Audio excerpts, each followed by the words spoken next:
Hey guys, Glenn and Dave, 54 bus. We're out with my two daughters, Kenzie and Katie. Katie's on the camera right now. We've been out half hour. We're seeing them in the weeds. We come to a spot where we always see weeds, but they are up thick. And I am casting. Shocker. I got on drop tine growler spinnerbait. I think that's the prototype, isn't it? This was one of the very first prototypes we got from Thatcher and Jody. And just because we're seeing lots of weeds, we're like, let's just get a spinnerbait in there. Dave's got a small bucktail at the back. And I think I actually thought it was a pike. I was like, I think I got something. Yeah. But it's right in the sloppy weeds. We'll have a quick look. It's just not a little guy. Not huge. Actually, it's not terrible.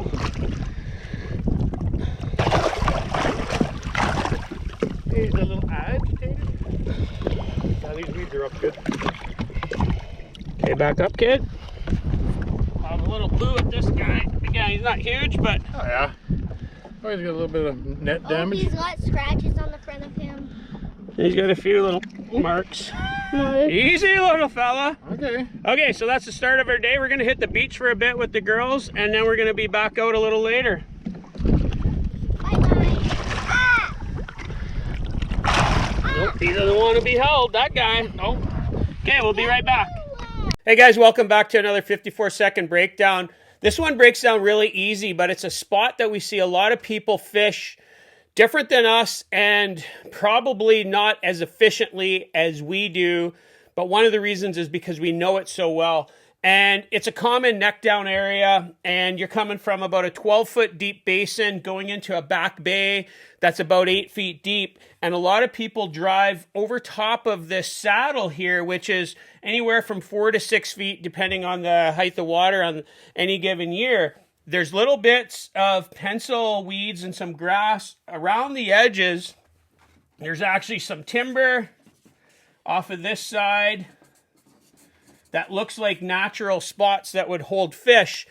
And in most cases, we see boats go straight to either shoreline and they cast shore. And that's something we see a lot of people that come up and do shield lakes, whether they're from the States or from Manitoba, other parts of Ontario. They come up to shield lakes and they just pick a shoreline and they just cast and cast and cast. And that does work. But when we're talking about finding the very best weeds, we're not talking these little bits of grass. This spot right in the middle, it's on a natural sand saddle between kind of two chunks of a basin. And for us, we're always looking for the outside corners, this inside corner, outside corner. The back doesn't really have defined corners per se, but these three areas here for us, those are the spots that we key in on. In the video, you can see that this grass and this weed is right up to the surface because we had such an early year and such warm temperatures that weed just grew right up. We come in on this side here like we normally do, casting out port side, and we generally go all the way around it, but we always key in on these spots. And I suspect if we look back, that fish come from the area of this outside corner right there. That's just classic shield weed fishing spot, especially on a sand flat like that. In the video, you see that I'm using this here actual drop tine tackle growler. Everybody that's followed the channel knows how good of a bait this is. One of our favorite spinner baits. It's so simple, it's so easy to use, and it just thumps like crazy. And I know a lot of people bypass small spinner baits like this thinking that it's not going to hold up to muskies. But we probably caught 20 plus muskies on these little spinner baits last year. So seriously, guys, if you don't have a drop tine growler in your box, you should really get one.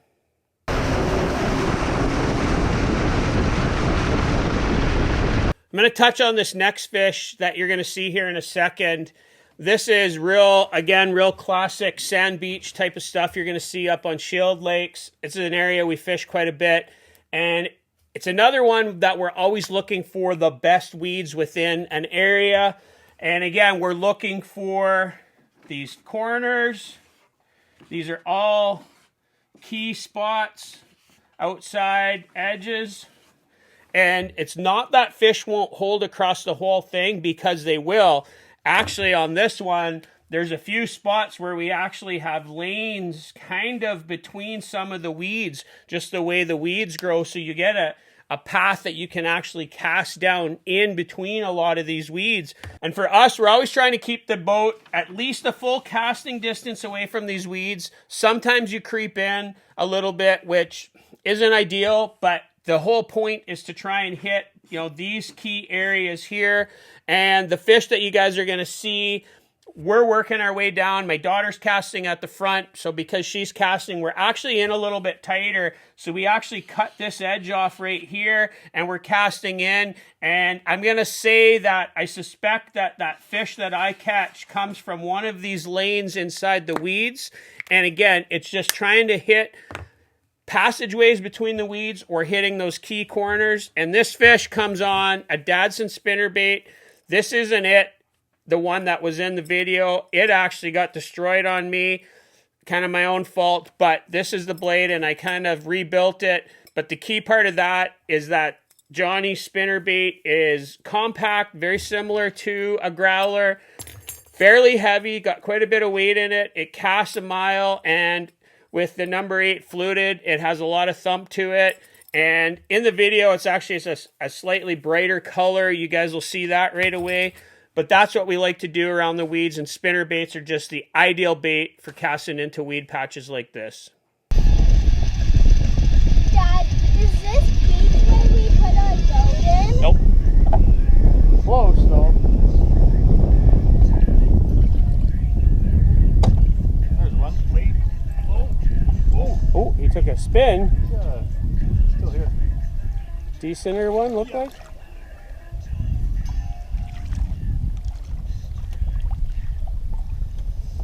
Go ahead and cast one. Yeah, thicker for sure. Yeah, it looked like it when he spun there. Right on the side of the weed. Okay, What was that? that was me. I got one. Oh, God.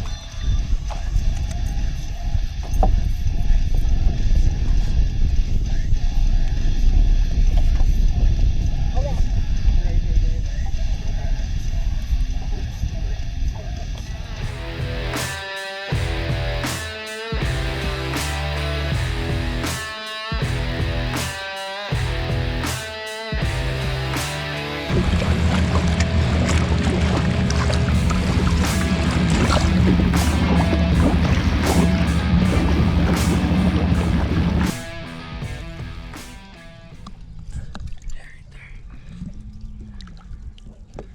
All right, guys, we got Kenzie on the camera this time because Katie did it last time. Last time I had on a growler from Drop Time Tackle. This time I put on a spinner bait that Johnny Dadson gave me with the Skella Shift blade on it. And he calls this one the crab crab. we'll call it that, the crab. And I put this on and Dave's like, ooh, I like the color of that skirt.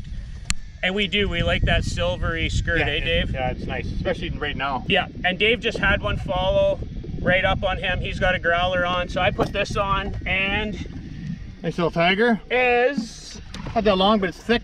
again, just a nice, solid fish. And like we always do with tigers, we're gonna hold it with the right hand so we can get that side of it up. And then zoom in on the cheek a little bit, Kenzie. That way we can identify them. That's, well, it's probably about a 38-ish or so. Yeah, thick little guy though. But thick as tigers go, so that's awesome.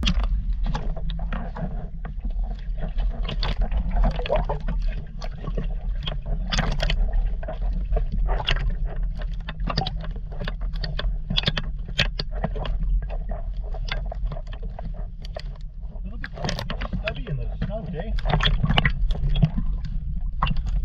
Hey guys, this is a wrap.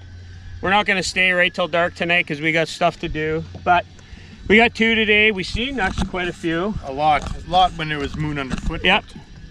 And we're happy with that. You know, another time we'd probably stay right till dark, but we got some stuff to do. I got a guide tomorrow. Dave's got dinner tonight. We're gonna get the kids in. We're gonna have a late night swim tonight, right, kids? Yep. Yep. So on a rare night or a rare day that I have my kids with us and we're able to get out musky fishing, we did some beach time, catch a few fish. That's a win in our boat. What are you doing, Katie? Look through the camera and make sure we're in there. You are! Don't look at the weeds. Goober. So on a rare night that we're out with the kids, we get a couple fish in the boat. That's always awesome. So we'll go back to the shop. We'll do a couple breakdowns on what we've seen, but again, pretty self-explanatory. Absolutely. It's weeds. Get in the best weeds and you're good. Crazy water temps. Yeah, again. crazy. And other than that, 54 Bus is out of here, and we'll catch you guys out on the water later.